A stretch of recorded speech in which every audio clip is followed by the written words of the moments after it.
that's a little bit about me for those of you who don't know who I am. Okay, so I want to make a quick disclaimer before we get started. All right, so the first thing I want to point out is that these are my observations and experiences. Okay, so I taught the license waiver course, as a coach for 10 years. I've been operating my own school, the Cornering Confidence Program, and so I kind of had been having a foot in both worlds, and so that's sort of where that's how I bring these experiences and my observations. Also, I 100% back the basic training license waiver courses, and I'll refer to basic training mostly in this presentation as the license waiver courses, because we know there's several different curriculums, and I'm not going to name any curriculums. I'm going to make assumptions that you can, they're broad, but specific as well to certain ones that I've been trained in. Now, I'm not making a case against the basic courses. There's a lot they get right. They're really good at preparing writers with little to no experience, and basic training can take a writer very far. All right, so if you want to be a very conservative writer, you can go very, very far on basic skills and enjoy motorcycling just as much as someone who likes to go a little faster. I also have found that the cognitive skill development and traffic management is very hard to beat outside the waiver courses. I mean, they really can handle a lot of those mental things and how to interpret traffic probably better than anybody. And that's probably why you don't see a whole lot of additional training in traffic management and those kind of things. Now, why this topic? Well, I'm interested in it. Okay, so I have this inquisitive mind, and in my experience, in my experience coaching track days and coaching tours, many experienced writers simply recite and perpetuate misconceptions perhaps learned in the waiver courses far into the future. They don't do it on purpose. It's just that there's a tendency to repeat for many years what was taught in a basic course. Now,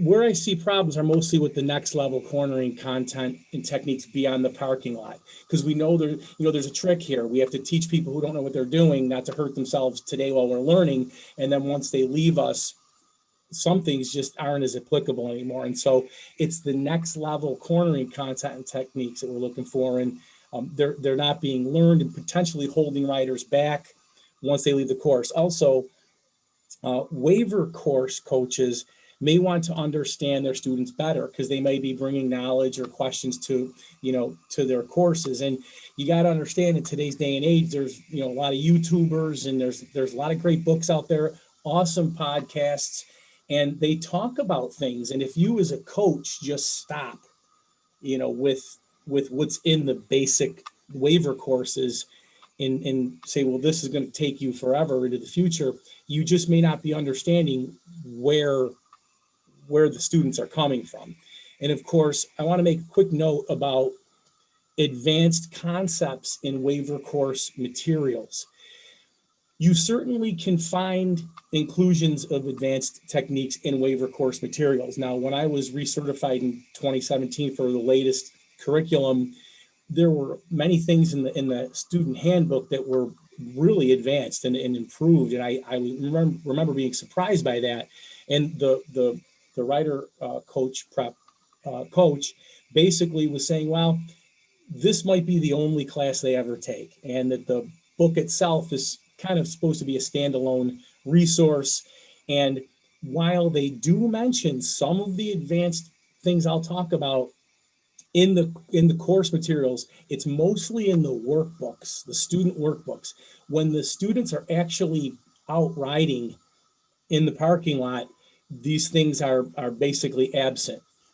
So here were the secondary variations. These are things that I don't see as crucial, if you will, but as an experienced writer myself, I see them as things that could be improved. First of all, riding posture, just a couple of things we'll talk about with riding posture. What to do for in-curve emergencies. Now, you can't cram certain things into the course. So the waiver courses, you got to nip and tuck anyways. And so this is left off the plate. Low speed maneuvers, I have a real weird thought about this compared to a lot of people I know. They just, I don't know how else to say it. I actually was, attacked on a Facebook group about ideas behind this one. I say attacked. No one attacked me. They just said mean things to me. Shifting is another one, is the low speed maneuvers. Okay. This was something that I really never thought of until I took Nick Einach's champ school. And I thought he just kind of did this on a lunch break, talked about this. But then other people who I've talked to said that they learned this also at champ school, which I just can't say enough great things about. It's amazing. They have a street, just a 1 day. They have a 1 day for street riders, 1 day for the track stuff, and the big, huge thing you can spend all week with them probably. But, and I had a discussion about this on one of the forums, and man, people got pretty opinionated on what they think. So let's talk about low speed maneuvers. And in the curriculum, it says no front brake, yes rear brake to control your speed. And we all know that low speed control is very worthy to develop. We have Moto Jitsu Fast Eddie. He built his own little program that you could work on your limited space maneuvers and that kind of thing and get really good. And if you want to do Gymkhana or something like that, I mean, you could go really far. Look at the trials riders out there. They're awesome.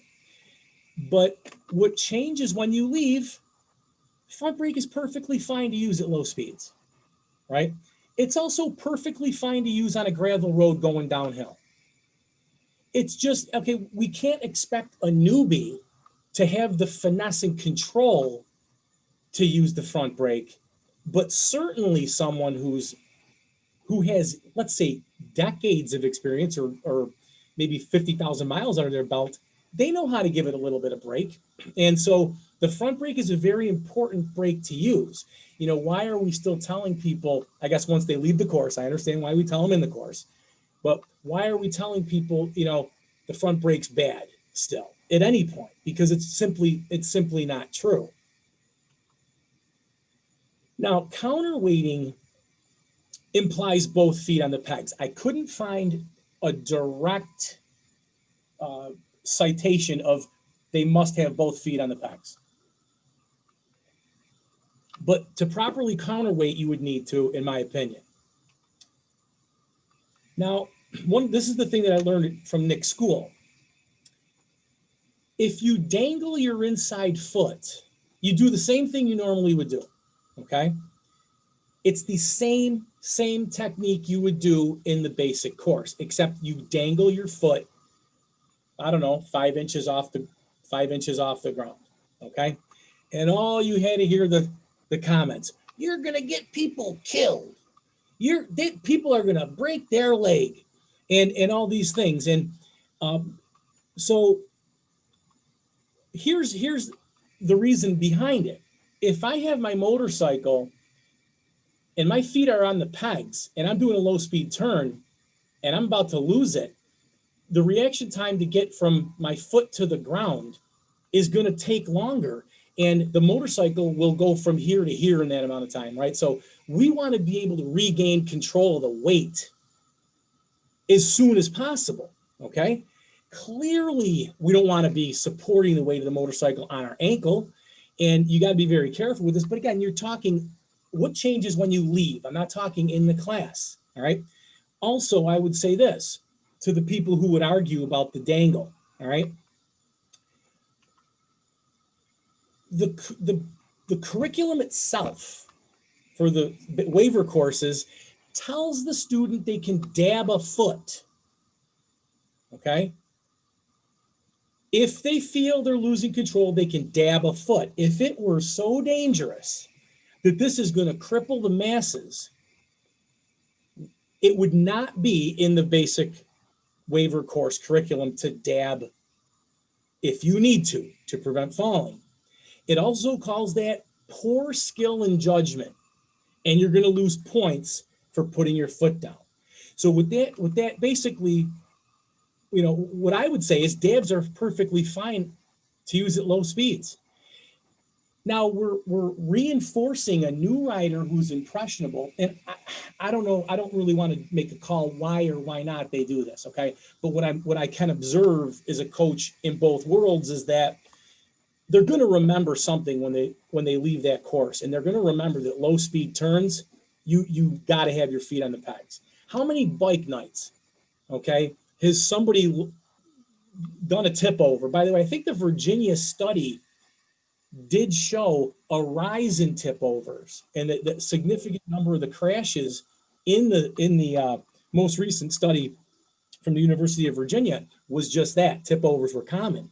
So again, if it were dangerous, why would it even be instructed to do in the waiver course?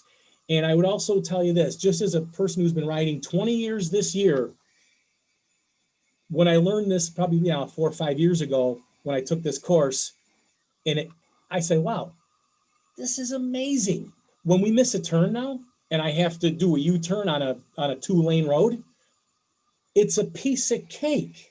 It's so easy. And am I saying that you should be, not working on skills where you're keeping both feet on the pegs and you're like doing police programs or police, cone courses? I'm not saying that at all.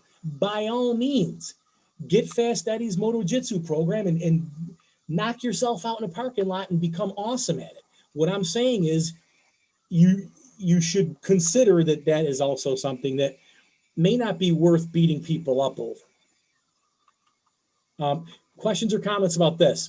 Anybody want to fling an arrow? Clearly, if you're a coach in the waiver course and someone has their foot dangling, and I've been there, you're watching like this. Did he put it down? Right? So there are clearly times when they're doing low speed maneuvers and both their feet aren't on the pegs, and you're not going to take points off. But in that person's mind is they got to keep their feet glued. And I would also have the coaches that are out here think, you probably have that person that tipped over and they said that they were concerned about keeping their feet on the pegs and that they tried to save it, with some other technique and more counterweight or something. And so again, this is something that really I find is a pretty excellent thing for people with the changes when they leave. Now, I think the last one, and then we're going to be done, which is great. And I'll open up to questions. I'm sorry, I have a question. Yeah, please, Sharon. Hi. So dangling your foot or dabbing, don't you think that might throw the balance off a little bit? Well, what I can tell you is you should try it because you still are counterweighting. Okay, think about this. If I were to turn to my left on a counterweight, so I'm on this motorcycle here, it's kind of hard to show you. So let's say I'm my shoulders are to the right, my bike is to the left. My outside foot is pressing down on the peg, which is a coachable thing you would tell someone. Now, my inside foot, whether it's on the peg or I take it off the peg and dangle it on the inside, it probably, in my experience, it doesn't inhibit the ability to do low speed turn. Please don't think I'm saying go to your waiver courses and tell people to do this, because I'm absolutely not. I'm trying to point out what changes once they leave, what could change. Now, this particular thing, what's in the curriculum on the slide here, you could go the rest of your life riding and never do the dangle, but I'm certain people will take dabs. Just go to any bike night and you're going to see people taking dabs. And I think there's this thing where it's kind of like an ego hit if you got your feet down when you're moving at low speeds. Everyone has that Harley rider with a 20-inch seat height, at Daytona with a really stretched out chopper front end, and he's duck walking. You know, I don't see a problem with that. I see that he's controlling that motorcycle. Yeah, yeah. If you can do it with your feet on the pegs, that's even better. But again, just because you can doesn't mean it might be the best way to do it. Now, again, I'm not saying the waiver courses should not continue to do this. And by the way, the dabbing, deducting points, I'd probably like to know what their thought process is behind that, because I really don't. Like, I haven't talked to the curriculum people that write the curriculum at these organizations about this particular issue. And do we got to take points off for it? Maybe if they drop the bike, um, maybe they're concerned someone is going to twist an ankle, okay, because they're new.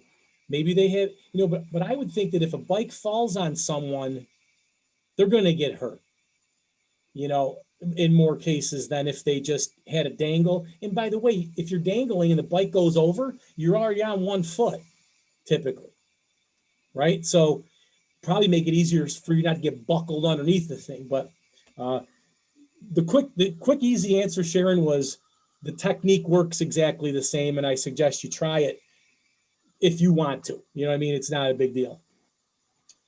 Okay, great. Thank you. You're welcome.